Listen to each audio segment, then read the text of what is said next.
showtime. Dynamite Download. Welcome to Dynamite Download, your source for positive coverage of all elite wrestling. This is what pro wrestling feel like. I told you guys, positive energy. I think that created a little moment in itself. You're saying I have a better record than Kenny Omega and Samoa Joe, and now I'm going to have to wrestle them. Super kick, hot tag! I've never seen someone able to break down like wrestling like he does. That punk, that long-haired hippie freak. My real story does connect with a lot of people. That you need to be careful in the locker room. I definitely think that women's wrestling has been elevated. And with the loss of Brody, I feel like we were just kind of a little bit directionless. I was like deep diving into like cults. Raw horse.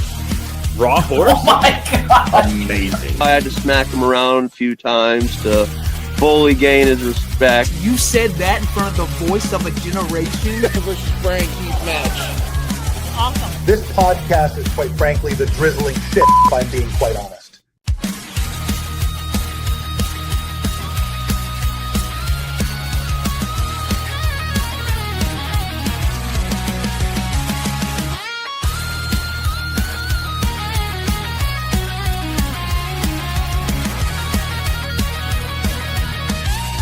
The day spread positivity about AEW. Welcome to Dynamite Download. Woo-hoo-hoo-hoo. Boom, boom, boom. Boom, boom, boom. 3 big booms for Bobby in the chat. What's up, everybody? DD229 coming in hot. Actually, coming in cold from what the cold front's going on. I'm up in Detroit Rock City, and it is about to be quite cold. Oh, I'm sorry, I missed all that. So let me switch this over. There we go. Detroit Rock City, going to be a brisk negative 25 windshield tomorrow. So I'm going to be bundling up, that's for sure. But what was not cold was a fire Dynamite last night. And it was jam-packed. When they kept announcing match after match after match, I was like, dang, this feels almost like Collision-esque style, or, you know, who put some rocket fuel in Tony Khan's Wheaties where he's just booking all these stuff. Yeah. It was definitely. I just got 2 words for you. Horsecock. That's what I got for you. Horsecock. That's what I got. It's funny you mentioned that. It felt a little more like a Collision than a Dynamite. It did kind of. Lot more wrestling action. I mean, there were promos and such. I mean, obviously the beginning was pretty cool, but this did feel more like a Collision than a Dynamite. I was enjoying every match, and lot of stuff building. Yeah, but and you know, I'm sure we'll get to it too. There was more and more new blood coming in. Again, moment of silence for our boy Powerhouse Hobbs. I cannot confirm or deny that I made a call to Triple H and had him removed from AEW so that Deb can no longer call him her boyfriend. But no, in all seriousness, though, as sad as we are to see Hobbs, we're happy for him. But there's a lot of new to AEW talent coming in. Tommaso Ciampa is no longer with WWE. A lot of people are thinking he's going TNA, but can you imagine Ciampa? You got all these other guys in AEW just coming on in. It's going to be, Chomps. Yes, Chomp.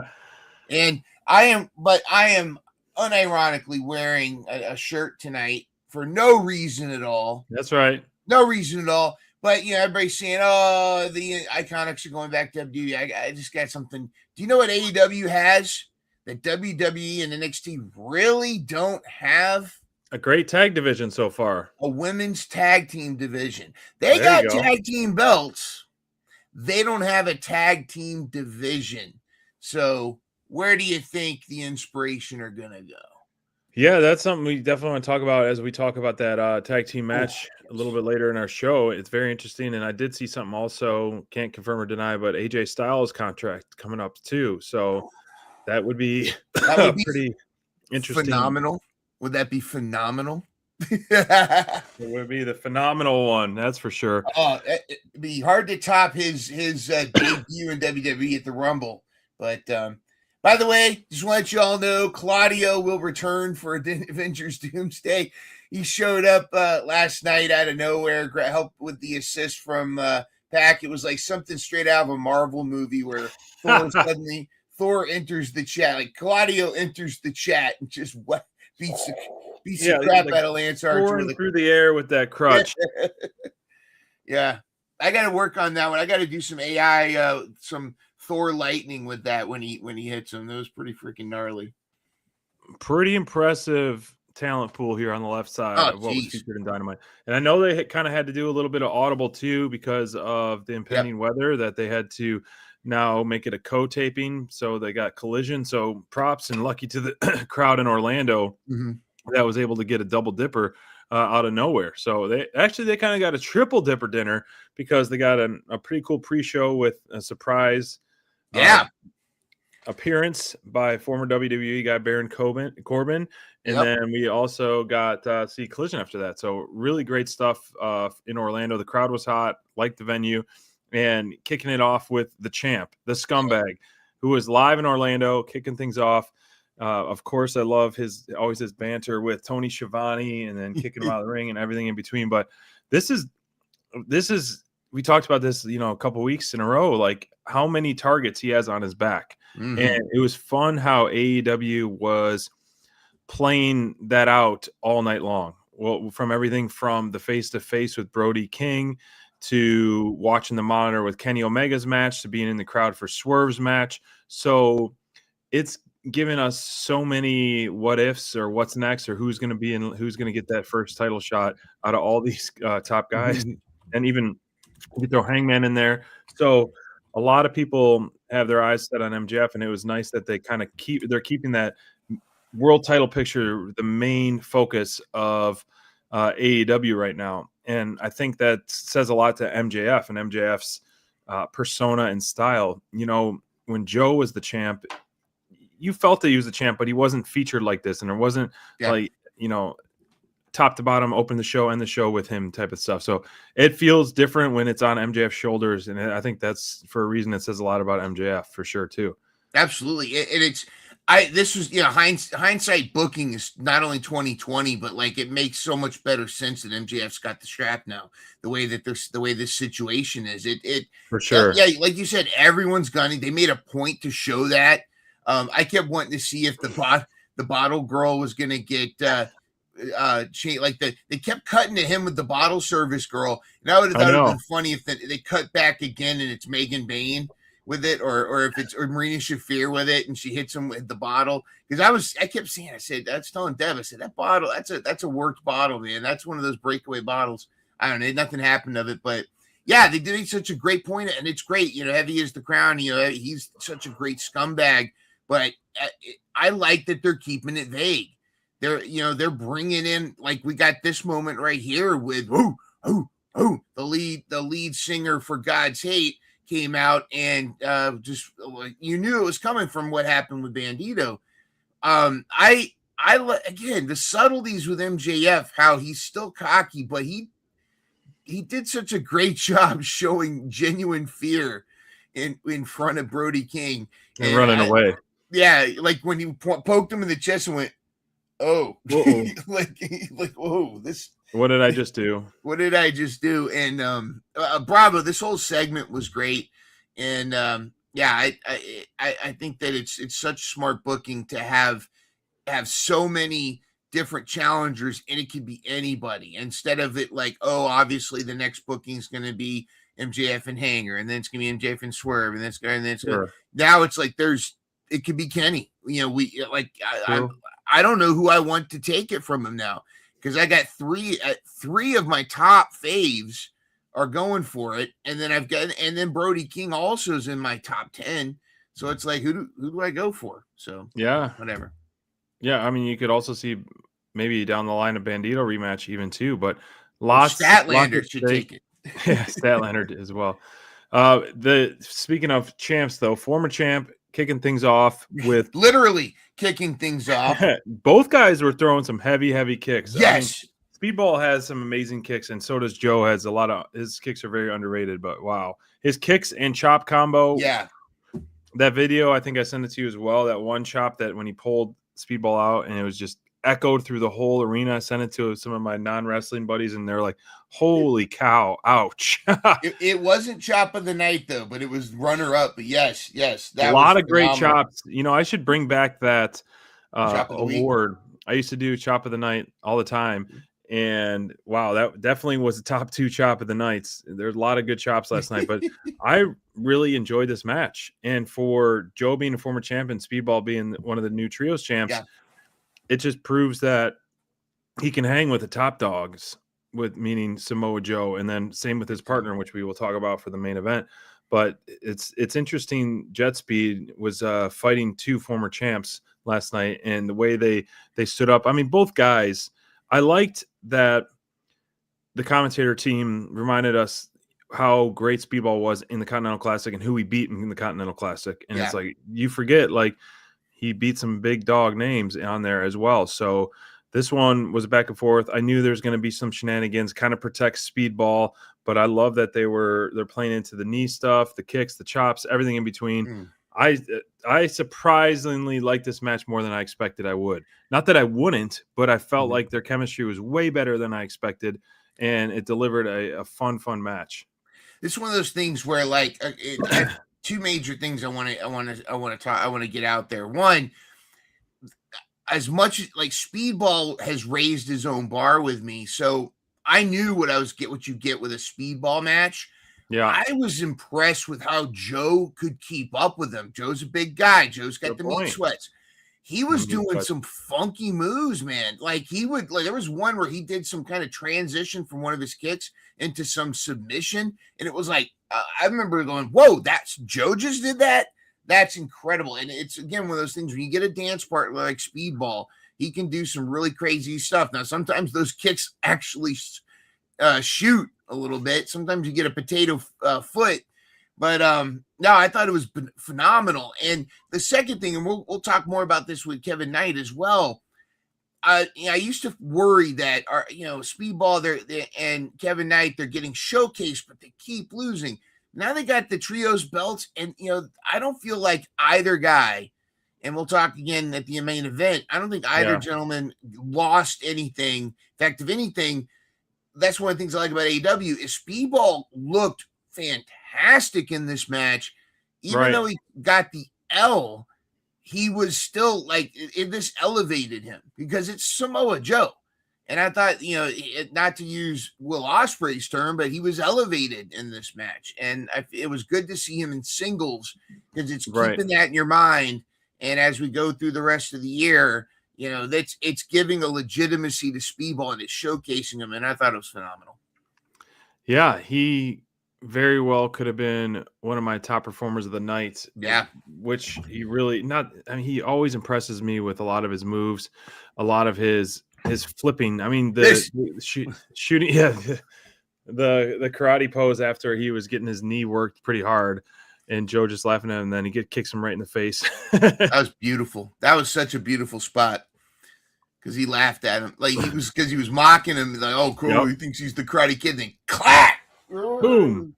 Take a nap, I feel like we're Joe. gonna see a lot of this, whether it's the trios belts or other gold in AEW. I mean, he's earned his spot ever since he's debuted in AEW. He's been consistently one of our top performers of the night every single week and delivering matches in the partnership with Jet Speed, the Showcase and Continental Classic. Now he's going to have his shake at it with the trios titles with a great group that is going to be formerly known as the Horsecocks. So, they're Horsecock. I don't care. Now, I liked what Jet Speed called them. They had these other names, but come on, the crowd was 100% behind Horsecock. They were even chanting that during the match. I know. I caught that. I tweeted. I was like, "Are they chanting Horsecock?" Yes. Then, it's going to get over. Yeah, it's done, and they got to get the shirt Horsecock, and they can put the little asterisk for the O, to keep it censored. But that's the T-shirt. I mean, I think it's gonna the crowds are gonna kind of take it over. But when Shivani was like Air Force Cowboy or something, I was like, I don't like that at all. It's not a good one. Doesn't roll off the tongue like Horsecock. The horse sentence I never thought I'd say. Kevin, I forgot what Kevin's was. Kevin's was really good, but then when they got Horsecock, done. It's Horsecock. Your trios champions. Oh gosh, beautiful. Oh, and then moving on to a massacre. But yeah, love the way Boy. this started. Yeah. Obviously we love the Death Riders entrance, but this was like one of those matches where it was interesting, the whole show with the whole Marina Shafir stuff, but the crowd was cheering Yuta. Yeah. The crowd was cheering Marina Shafir. I did But hear then some they booed her FU later in the Yutas, show, though, but it was not as bad. It was not dominant like before. But yeah. But they were, all of Death Riders were getting some cheers. And no surprise because of what Moxley did and what Moxley carries now with the Death Riders. And ever since that Continental Classic title win at World's End, and we haven't seen Moxley paired up with the Death Riders. We've seen him come out with Death Riders, but we haven't had an opportunity where they share the ring together, where we could get see if there is a combo boo or combo cheer between someone like Yuta and Moxley. But last night, man, Moxley was getting cheers, Yuta was getting cheers, Garcia, and then Marina got a huge pop when she made her presence felt for sure. But this one was such an awesome back and forth. I really like the way it started, like I said, and I like that the Don Callis family, including Lance Archer, got a ton of time to shine.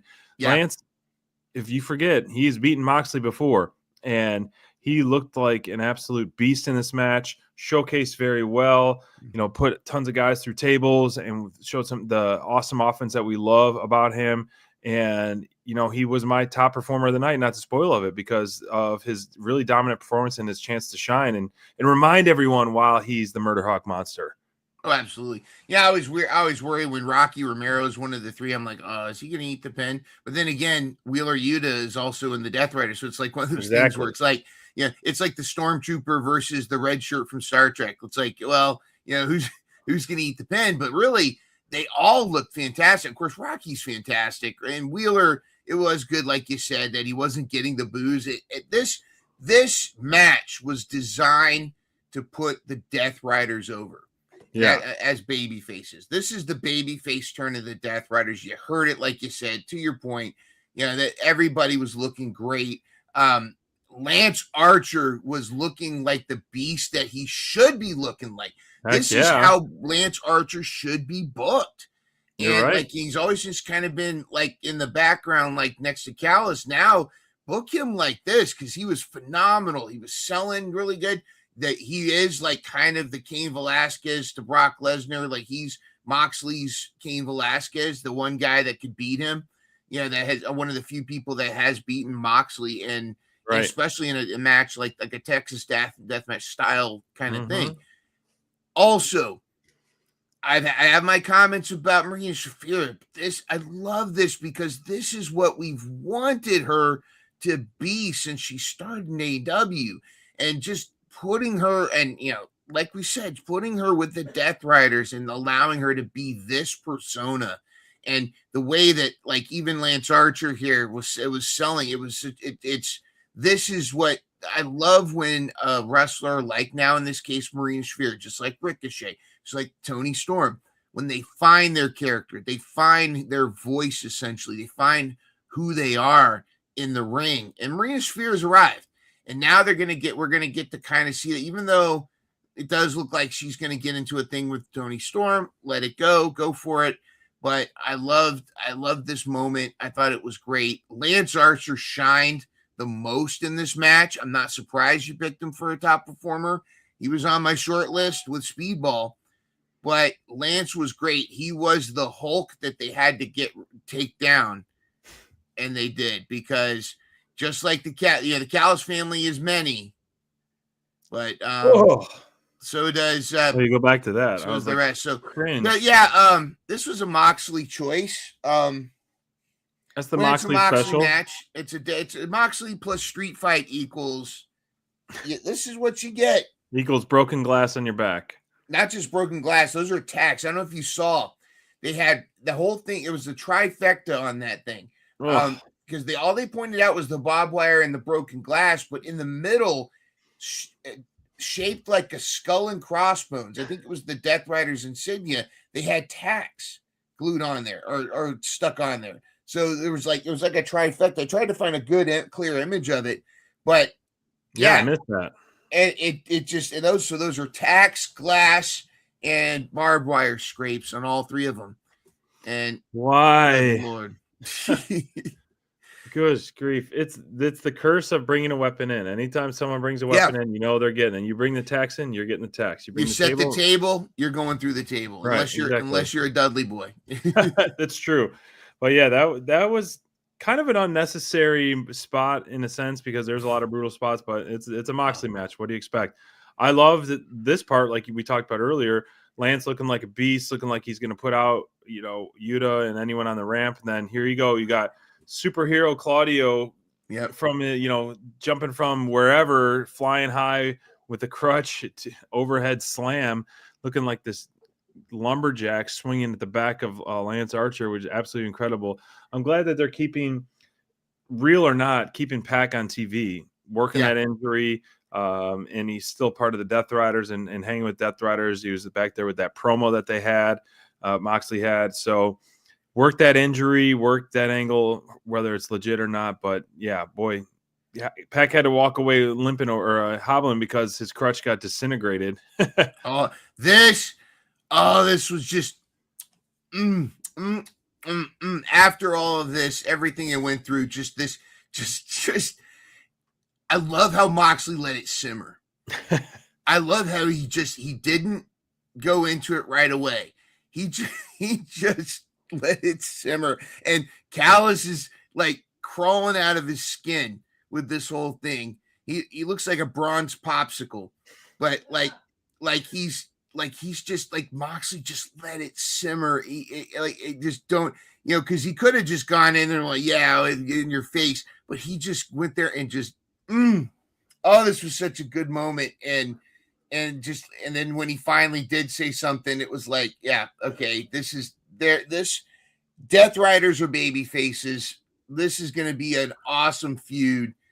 Where is it going to go next? And will there be some Callis family members not necessarily joining Death Riders, but they may be at least defecting from the Callis family? And I think you know who I'm talking about. And now I think there's two names we can put out there for that. But I'm curious. Yeah, I mean, we're going to see a match on Collision, a tag Proto Shida versus a tag team we're going to talk about next as well.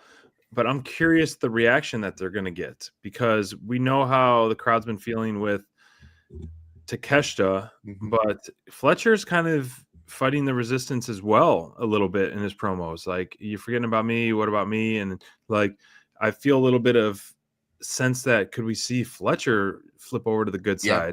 I don't know. But we got a new signing back on an indie show. Two guys that we saw in GCW over the All In weekend. And MJF endorsed to sign in AEW. So some of the hottest indie talents young indie talents out there signed officially with AEW. And talk about throwing them to the wolves, throwing them to the deep end. You put them in a title match in their first ever AEW match and put them in the primetime spot too, pretty much 9 o'clock. How do you think these guys, Alec Pierce and Jordan Oliver, stacked up against the top guys? I thought they looked phenomenal. Yeah, there were a couple spots here and there. There was really just one spot that stood out to me as any kind of like, but it was I think veterans were having trouble too. There was it's Orlando, it's what are you going to do? They looked phenomenal. Price and Oliver looked fantastic. We saw them at GCW. That's when they got on our radar. What a great, and again, this is another one of those things where, was there any doubt in any of their minds that they were not going to beat FTR? No. But they put on such a phenomenal match, and it wasn't a squash by any means. They arrived at AEW. There was this whole series against Dax where I think Dax was legit blown up. He looked exhausted just keeping up with these guys. And they were doing all the kind of stuff. And this is kind of the people that, you think about the Rascals, you think about these guys, the possibility some other. There was a Mr. Borden that showed up also apparently on a dark match last night. I don't know if you guys have been seeing on social media, but God, that guy looks just like his dad. But anyways, I a lot know. of young talent, and just bringing these guys, Price and Oliver in. Sure, Alvarez and the others can complain. Oh, AEW's bringing too many people in. So what? Right. Okay, bring me more steak for my buffet because I want to see more of these two guys. I thought it was an incredible debut, and to debut against FTR and not only hold their own, but shine in with them in the ring. Now, granted, I'm sure FTR where they were dance partners where they helped them shine, but that was phenomenal. And then that one spot at the end where he jumped, he avoided the move, but then he ran right into the shatter machine. It was like, yeah, but hey, that's just inexperience, man. But that really they impressed me again with their showing against FTR, just like they did when we saw them at GCW. Now, there's another person we saw at GCW that I would love to see come back to AEW, and it's not just Joey Janela, because I'd love to see Joey Janela back too. That's who I thought you were going to say. No, I'm actually talking about, well, I guess technically this would be his debut in AEW because Fuego is dead. Oh. But KJ Orso is what does he call himself? The dastardly savant or something like that. I gotta remember what it is, but I would love to see KJ Orso come back and just explain Fuego is dead and just be such a ruthless guy. But I could see it. But regardless, that's just a personal thing. Tony Khan, consider it. KJ Orso, would love to see him back. The dude is brutal. But I bring him up because to illustrate that there's a lot of solid people that have literally cut their blood in GCW and elevated their game so much that you could plug them into AEW right now and they're ready to go. And Price and Oliver were two guys that this was striking. This was opportunity meets preparation, and they made their debut fantastic. You see them sticking together as a solid tag team in the division? Yes. I think AEW needs them as a tag team. Depth at both tag teams is always welcome, in my opinion. But you got to keep pushing the tag team division. Yes. For a while, tag team division in AEW was the pinnacle of all pinnacle. Then it took a little back seat for a while. Now I think you're starting to see a little bit more resurgence over the last 6 months or so, especially with Brodito, how popular they were. Now FTR being 3-time champs, and then a couple people, on their radar too, going for it. And the Young Bucks back babyface. You got these guys back in there. We got to see them against the Bucks, man. Oh, for sure. That's got to be slow. There's slow play one. That's got to be. That's the match. Like that's the marquee match. That rematch. Their feuds have always been so good. Bucks and FTR. No, I'm talking about Bucks and these new guys. Oh, there you go. Can you imagine? Well, they're going to be, thrown into the deep end once again versus Proto Shida. Yep. And talk about what great experience, man. Coming from the indies, hustling to be going against FTR, arguably one of the best tag teams around today / ever, and two up-and-coming talent that are still not in their prime, but are main event worthy guys with Takeshita and Fletcher. Like, wow. Like, this is almost like you think of Fletcher kind of was in this position where they're at with Aussie Open. Him and Mark Davis were these young kids coming up there off the indies, and then look at the growth that Fletcher had in such an amount of time. So these kids could be looking in a crystal ball if they put in the hard work of what's in store for them ahead of time. We don't need to promote Stokely any more than we do. We don't want anyone to donate money to him. Oh, come on. What a poor charity. The poor guy, man. I mean, didn't you see? He could be out there ringing a bell, a little kettle, put the money in the red kettle. Yeah. By God, Kenny Omega, Josh Alexander versus Kenny Omega, a match that everyone is saying Josh has been wanting for so long, and delivered. This whole match delivered. A lot of fun. Kenny's getting the Heroes welcome nonstop, Heroes entrance. I do miss this picture is absolutely incredible. Like, wow. Talk about a Heroes reception. I think that's Deb's new screensaver right there. It's worth it because it's a good one, man. It's a really good one. Kenny's saying he's, healthier than ever. He's ready to roll. 100%. He's ready to pursue the top spot, pursue the belt. And AEW is so much better when Kenny Omega is featured anywhere on the card, trio, singles, tag, anything. But now that he's inserting himself into the top title picture, it's going to help carry AEW to new levels in 2026. And same with the plethora of new talent and talent that's returning from injuries. It's an exciting time for that. But Josh Alexander, who I picked up on Team SPD, I knew he wasn't going to win. You got to keep that story level going. But selfishly, I thought maybe he would have snuck something out, or Callis might have cost him, or something may happen. Like when Callis ran away, and Tony was like, "Good thing he's wearing a brown suit. There's a yellow trail or a brown trail after him." I thought maybe there might have been like some shenanigan DQ where Kenny Omega gets DQ'd or whatever it is because he's chasing after Callis, but that didn't happen, and it ended up having such a great finish to the match.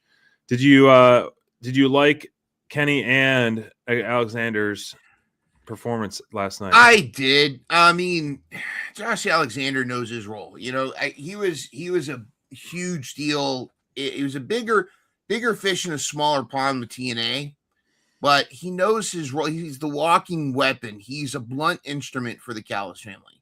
You know, it's one of those things where he's not trying to be more than he is, and he's filling that role.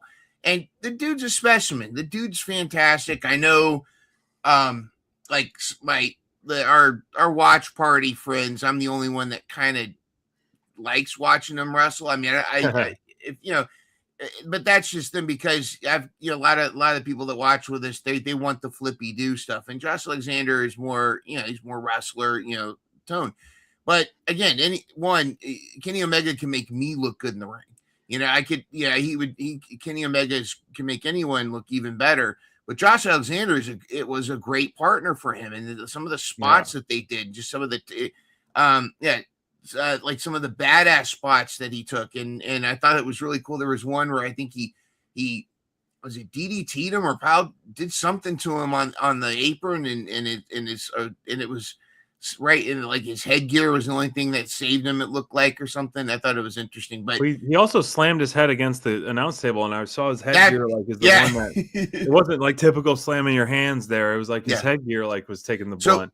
I got Josh Alexander's great. I mean, I have a ton of my favorite wrestlers, but Josh Alexander looked great. He was this was a great match, but more importantly to me, the story was Kenny's back. Right. Kenny Omega is back. Like he said, this is much more like 2019 Kenny Omega. I mean, you can see the signs of his age, but he's getting that back again, and I can see it, and I'm loving it, and I'm hoping we're gonna see this for as long as we have Kenny left. We're gonna see the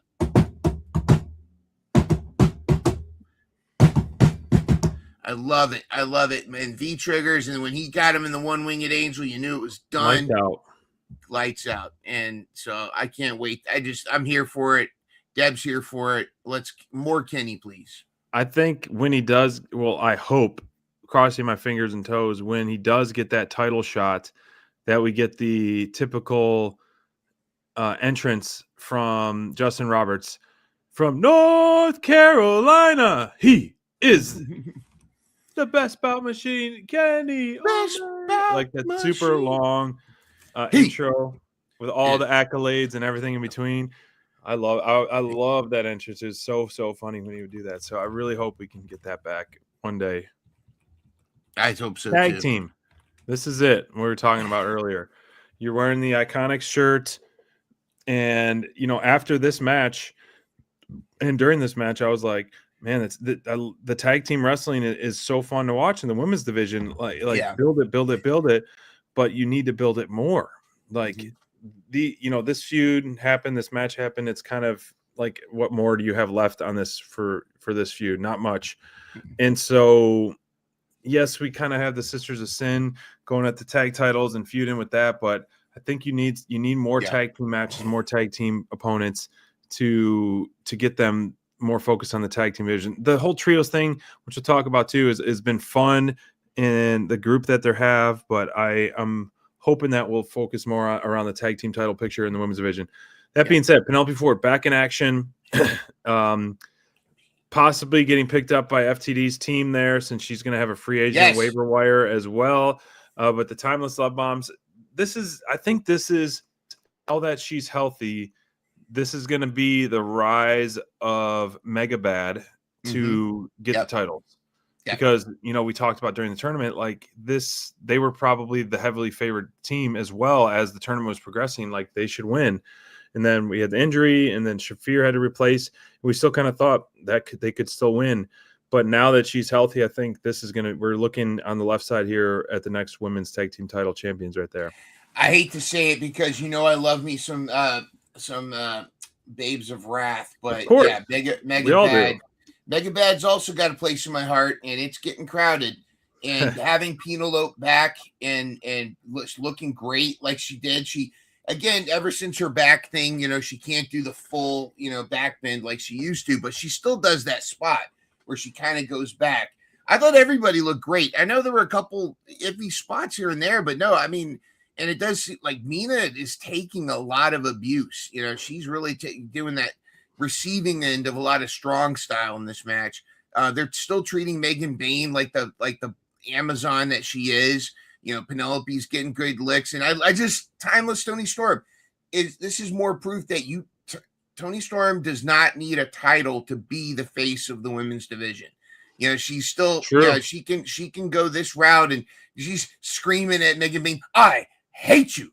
Like it was just great. The stuff that was going on, I thought everything was fantastic. The timeless love bombs are such a joy to have.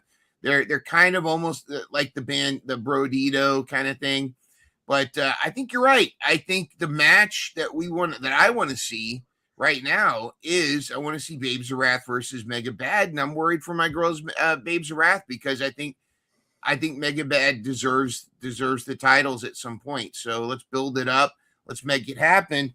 But I also would eventually like to see another awesome, legendary, inspiring tag team show up. And I think that could happen sometime in the near future, depending on, what goes on. I know they're probably negotiating right now, but, they are good friends with Harley Cameron. In fact, they're friends with a lot of former WWE wrestlers that are now backstage in the locker room at AEW. So we might you could have the Megabad win the titles and then bring in the Iconics as baby faces as formidable first opponents to instantly feud with them. So I like if they are in talks to kind of draw it out a little bit on there for it. So, but I do feel like hopefully this feud's a little over for now, because we saw Shafir still have her eyes set, or her mother's milk's deploying to timeless Toni Storm.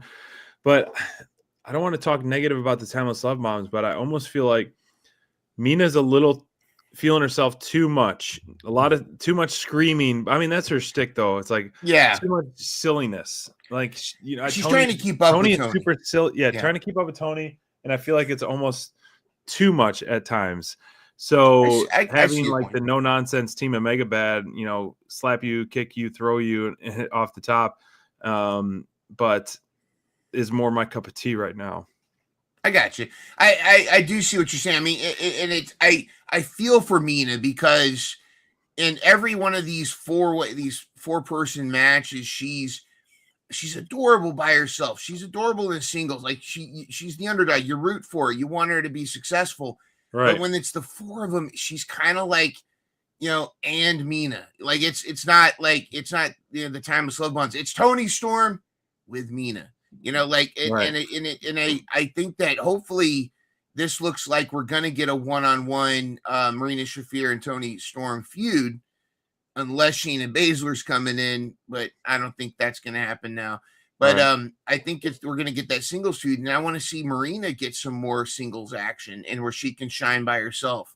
But I do think that you're right, and I hope Mina I'd like to see Mina pull back a little bit and let and be more herself. But then again, I hope it's not that she feels like she has to be loud and zany to keep up with Toni Storm. But anyways, I love him to pieces. So there you go. Marina getting cheers early in the night, getting booze later in the night. Who knows what it's going back and forth. Yeah. Back and forth, all over the place. She's becoming a female Moxley. I mean, Mox walks that line, man. That's He's a great in that gray thing area. to be. Yeah. Yeah. I don't know. If you told me 2 years ago that that Marina, I would be praising Marina like I am, I'd believe it. If you told me that she was also going to join Moxley, then I would believe it. But yeah, I'm loving this. I'm happy for her.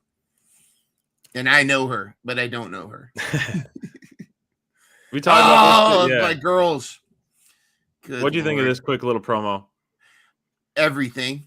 It was an everything bagel and delicious cream cheese and strawberry cream cheese. This is fan service. 3 of the most likable women in the women's division, 3 of the favorites. This is our Huntrix. These are our Powerpuff Girls.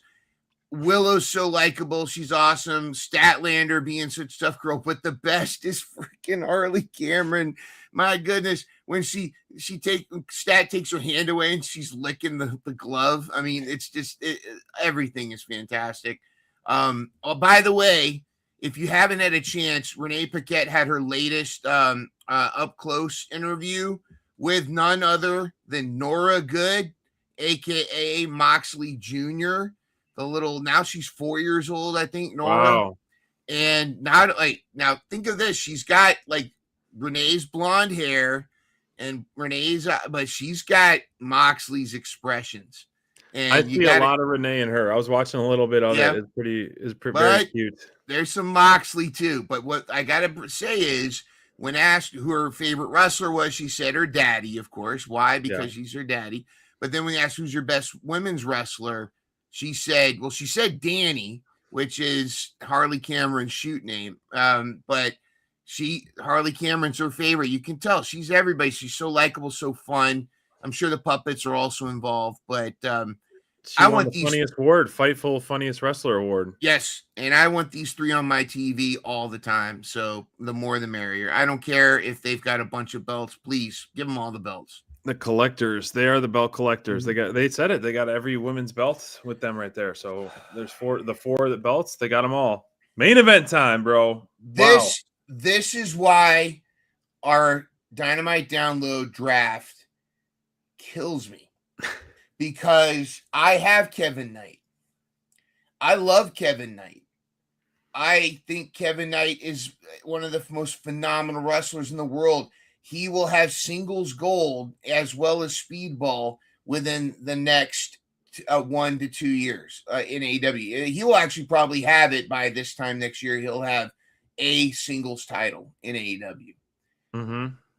But Swerve, my goodness, the dude is 245 now, and he's still doing his swerves. First of all, Swerve's phenomenal. Just like always, he's my top 3. He swaps places with 2 other guys all the time in my top 3. Sometimes he's 1. I think he was 1 last night. Yeah, he's probably still number 1 for me now. He might drop down to 2 depending on how Collision goes. However, also, they were dedicating this match to a fallen friend of his, a collaborator, producer from one of his albums. These 2 gentlemen put on such a show, and it did what it was designed to do. Just like we talked about with Speedball Mike Bailey, Kevin Knight was allowed to fly with Swerve Strickland. Swerve made it. He made this match. This match was designed to get to showcase what Kevin Knight can truly do, especially when in the ring with Swerve. If he's not in the ring with some other guy, he is in the ring with Swerve. It's bringing them up the hill, pulling them up the mountain, and that's what an organization like AEW needs to do. That's what a locker room needs to do. There was a moment at the very beginning where Deb and I both said at the same time, Kevin Knight looks like what Swerve used to look like when he came in from NXT, when he was in the Indies, when he was doing, was it Defy? That's who Kevin Knight kind of looked like. Not necessarily moves, but just kind of he's carrying himself. It was almost like Swerve was looking in the mirror to the past when they first faced off. And I thought this was such a wonderful, poetic match. There were so many great spots. There's so many counters. And this actually had the chop of the night for me. When think Swerve, more than Dax's chop? Oh, well, he chopped Kevin Knight. Kevin Knight went flying off the turnbuckle and was hanging by his arm. I mean, that was like a Debo chop, you know? That's my back, punk. He just knocked him over. Yeah, it was fantastic. But yeah, dude, I can't sing the praise of these guys enough. Kevin Knight looks so phenomenal. Swerve looked phenomenal. Either of these guys could have easily been my top performer. One of them is, spoiler alert, but this was phenomenal. I loved every minute of it. This was match of the night for me among such 100%. A great Dynamite.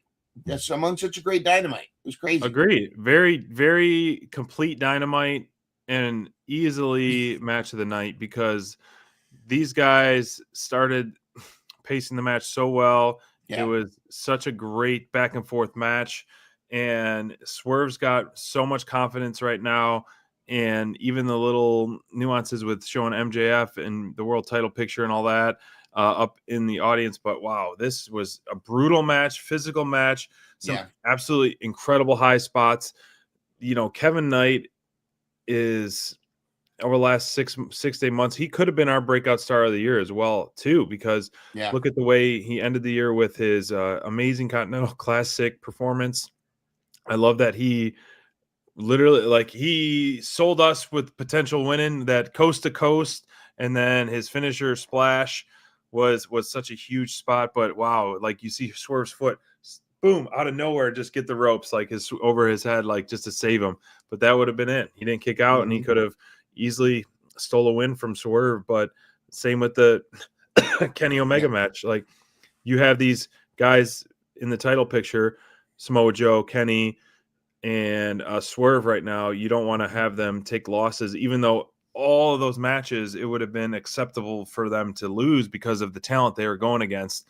And this one was just so great. Like, as much as we love Swerve, and he's just doing some great stuff since returning from injury, looking great and just carrying himself with great swagger, this was a pretty important spotlight for Kevin Knight. And I'm sure it was a lot to do with Swerve's choice in picking his opponent and making him look the way he looked. You know, as we talk about so much, you know, to having a dance partner that makes you look so good. And this one was perfect blend. First time meeting in AEW, first time meeting, I think, ever. And these guys put on quite the cherry on top to an awesome Dynamite. This is why I'm okay with Powerhouse Hobbs leaving AEW to go try his luck in WWE. Hobbs did not burn any bridges. You know what kind of guy he is. You know, everyone at AEW respects him. And when his run at WWE is done, you know we're going to hear Powerhouse, and we're going to go crazy. Whether it's in a year, whether it's in 3 years, whether it's, 10 years from now, Hobbs will be back in AEW. I hope he's so. He's going to grow. But here's why I am okay with this decision, because Hobbs had gotten to a point where he either needed to win major gold or they were going to start bringing these new guys up, because what AEW is doing and what they've been doing recently a lot is they're allowing, like we talked about earlier, they're allowing these young guys to look so good. The theme of the night tonight was veterans lifting up these younger guys. FTR bringing these brand new guys from GCW and allowing them to show what they can do. Kevin Knight looking phenomenal. Swerve showing what he can do. And, Speedball looking so great with Samoa Joe. Heck, even MJF allowing Brody King who's not necessarily a new guy, but elevating him up. They were lifting new faces and new talent. And I know some people are like, they look only at the win-loss, but if you only watch the win-loss, which maybe is an argument for why the rankings should go away, only looking at win-loss, you're missing the story. You're not paying attention to what's happening. all three of the four, because if you the tag team, all four of the guys, the young guys that lost last night, are better off for their match because of which is wild. how they performed in their match and how they were allowed to shine.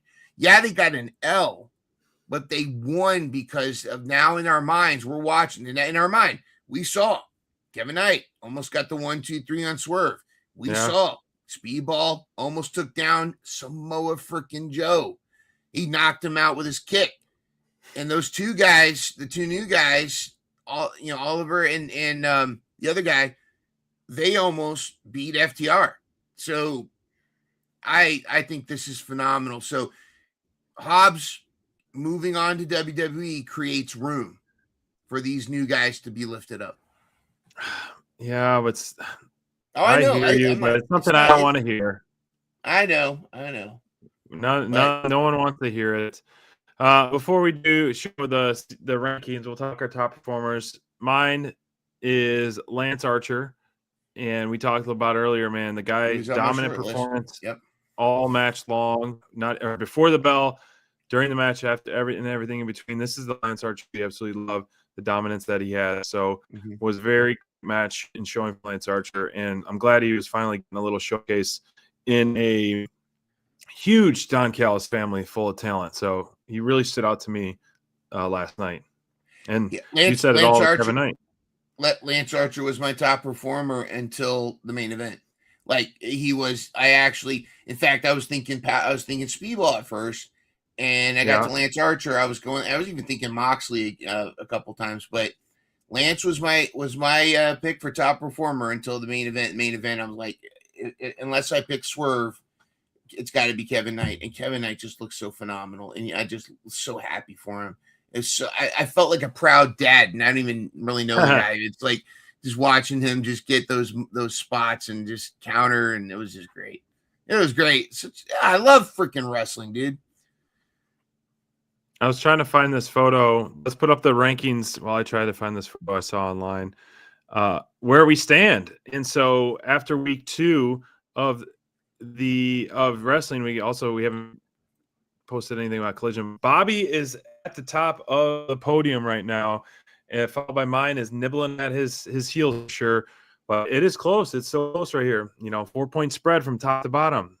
It's early on still, but it is very close. Bobby Batts in the lead, I mean, dude's got a killer roster, man. I mean, you're right. It's anybody's game. I mean, between, the Caboose triplets right now, the Caboose triplets, they're only 4 points behind us. And, any given week, any given Dynamite, this all could change. Right. But I got a feeling Bobby's going to start to pull away from us. I have a feeling he's going to be racking up some points with his team. We'll see. Man, I picked my nemesis, Orange Cassidy, and he hasn't been fighting at all. It's like as soon as I pick people I don't necessarily want, they disappear for a while. Right. But that's how it is. Hey, I picked Bandito knowing he was going to lose to MJF the following week, but hopefully we'll get Bandito will be back in action very soon. And we also wish another person, here it is, I couldn't find it online, Royce Keys. There he is. Royce Keys is going to be in WWE. Royce Keys, that's hilarious. Imagine Jericho coming back as Royce Keys. Man, if they put Hobbs' name Royce Keys, I will just be like, no. Well, didn't they trademark Big Willie style or something? Yeah, Big Willie style, and then someone said they trademarked this with Royce Keys, so it's like, oh man. And I was surfing when we were picking our top performer of the night, surfing for the roster page, and that's where I noticed that Hobbs officially was not on the roster page. So it's official. Are we going to make the official call for Dev, or does he have to debut in WWE? I would say starting now, we can officially add someone else to her roster because he's removed from the page. We still have wrestlers such as Jericho, DMD, all those are still on the AEW roster page. So as far as we know, they're still at AEW. But if you're removed from roster page, that tells me you're gone. Agree? All right, agreed. All right, we've made it official. Here's the precedent Full Tilt Deb, do you officially choose Penelope Ford? Is Penelope your pick? In the chat, it is confirmed. All right. So Penelope is the official. I will add her roster, and there we go. And I will add her to the. There it is. She is now agreed by Bobby and agreed by Court as well. So very good. Majority rules on there. All right, Penelope, you are now officially on FTD's team. Yep. What is going on? All right, there we go. Copy image address. It is done. Very cool. You know, you mentioned, DMD. That's another one that I think I think she would actually do. It would do her good to go to I think it would do her good to go to WWE. I saw a tweet the other day that said this is like the 1-year anniversary of her acting out or like last scene. Mm-hmm. And so there was rumors of, her TK kind of icing her for a bit, but that's been over a year now. Yeah. I think I could see her. I think she would be a compelling number 30 in the Women's Royal Rumble. When is the Rumble? Soon, very soon. But isn't it in like Saudi Arabia? So maybe DMD wouldn't. I don't know. But that's true. Well, they have ladies. They just all covered up. Yeah. Royal Rumble. Also, it does sound like Thunder is healed and she's been lurking around the back in the locker room, so she may make an appearance again. So a lot of cool stuff coming. 2 p.m. Saturday, January 31st. January 31st. It's coming soon. Well, you guys, thanks for tuning in. Dynamite Download 229. Amazing show last night of wrestling we got. We will be back next week for Big 230 on there. I'll post the updated standings once Collision airs. And so I'll send everyone DM, post it on our social channels to see if Bobby's still holding that top spot post Collision on there. So thanks for tuning in, folks. Yes, thank you for the safe travels. Hopefully I'll be able to get home Sunday night or Monday. Yep. Cross my fingers and toes. And everyone else too. If you're in the line of this crazy storm front, stay safe, hunker down, bundle up, stock up, and don't eat the yellow snow. Don't eat the yellow snow. There you go. Good night. Bang. And good night. Stop.